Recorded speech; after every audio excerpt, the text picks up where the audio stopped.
Stefania Anggreni Putri, NIM 029.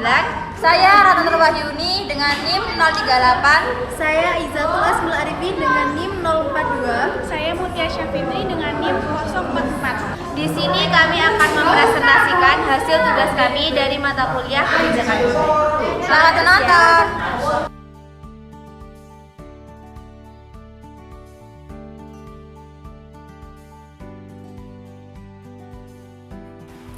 UU ITE atau Undang-Undang Informasi dan Transaksi Elektronik adalah sebuah peraturan hukum yang bertujuan untuk mengatur transaksi elektronik dan informasi yang berlaku di Indonesia.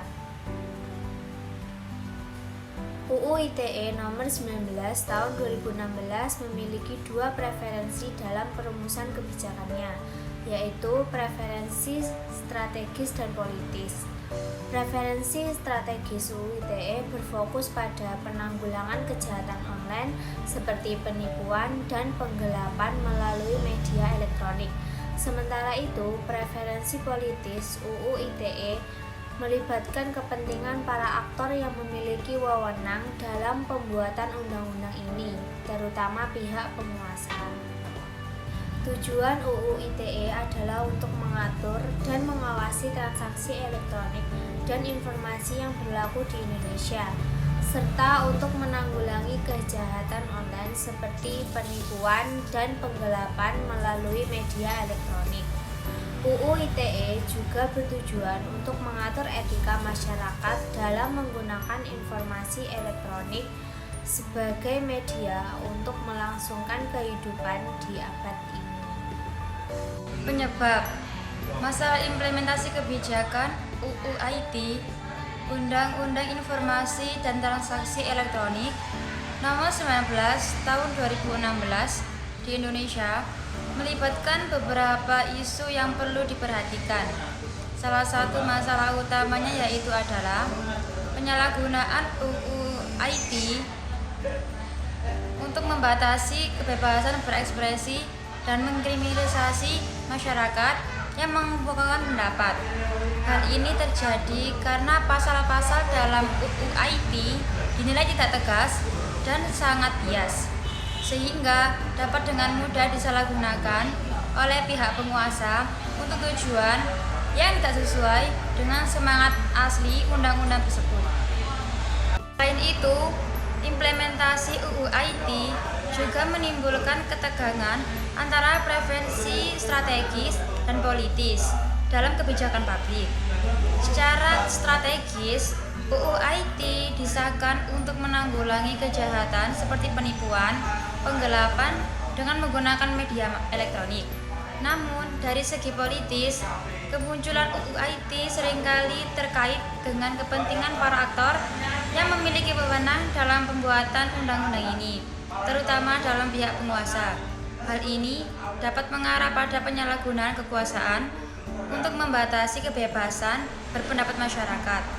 Kebijakan yang dikeluarkan oleh UU ITE untuk mengatur transaksi elektronik dan informasi di Indonesia antara lain, yang pertama, kebijakan pengawasan, yang kedua, kebijakan penegakan hukum, yang ketiga, kebijakan edukasi, yang keempat, kebijakan kolaborasi, yang kelima, kebijakan revisi, yang keenam, kebijakan pengembangan teknologi, yang ketujuh, kebijakan pengawasan kualitas, yang kedelapan, kebijakan pengembangan keterampilan, yang kesembilan, kebijakan pengawasan sosial, dan yang terakhir, yang ke-10 yaitu kebijakan pengembangan kebijakan. Dalam implementasi kebijakan UU ITE atau Undang-Undang Informasi dan Transaksi Elektronik Nomor 19 Tahun 2016 di Indonesia, terdapat beberapa masalah yang dihadapi. Beberapa masalah tersebut termasuk yang pertama, penyalahgunaan kekuasaan, yang kedua, ketidakjelasan dan ketidakadilan, yang keempat, ketegangan antara preferensi strategis dan politis. Dengan adanya masalah-masalah ini dalam implementasi UU ITE, diperlukan evaluasi dan perbaikan yang mendalam untuk memastikan bahwa kebijakan tersebut dapat dijalankan dengan adil, transparan, dan sesuai dengan semangat perlindungan hak-hak masyarakat dalam lingkungan digital. Dan yang terakhir adalah solution. Untuk mengatasi faktor-faktor yang mempengaruhi implementasi kebijakan UU ITE, beberapa langkah strategis dapat diambil, antara lain yang pertama, pengawasan yang tegas, meningkatkan pengawasan terhadap pelanggaran UU ITE untuk mengurangi tindakan pidana seperti penipuan online dan kejahatan lainnya. Yang kedua, penegakan hukum yang tegas, memastikan penegakan hukum yang tegas terhadap penyalahgunaan UU ITE untuk memberikan efek jerah dan mencegah penyalahgunaan media elektronik. Dan yang ketiga, edukasi masyarakat. Edukasi masyarakat memberikan kepada masyarakat tentang etika penyalahgunaan informasi elektronik dan transaksi online untuk meningkatkan kesadaran dan akan aturan yang berlaku. Yang keempat, kolaborasi dengan industri, melibatkan pihak-pihak terkait seperti perusahaan teknologi dan lembaga keamanan dalam upaya pencegah dan penanganan masalah terkait informasi dan transaksi elektronik. Yang kelima, revisi kebijakan jika diperlukan, melakukan revisi terhadap UU ITE untuk memperbaiki ketidakjelasan dan ketidakadilan yang mungkin ada dalam undang-undang tersebut. Dan yang keenam, pengembangan teknologi, mengembangkan teknologi yang lebih baik untuk mendukung keamanan dan integritas informasi elektronik.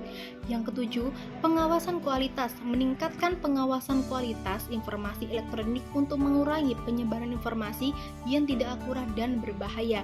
Yang kedelapan, pengembangan keterampilan, mengembangkan keterampilan masyarakat untuk menggunakan teknologi informasi dengan lebih baik dan lebih aman. Dan yang kesembilan, pengawasan sosial, meningkatkan pengawasan sosial untuk mengurangi penyebaran informasi yang tidak akurat dan berbahaya. Yang terakhir, yang ke-10, mengembangkan kebijakan yang lebih baik untuk mengatasi masalah yang terkait informasi dan transaksi elektronik. Sekian presentasi dari kami. Wassalamualaikum warahmatullahi wabarakatuh.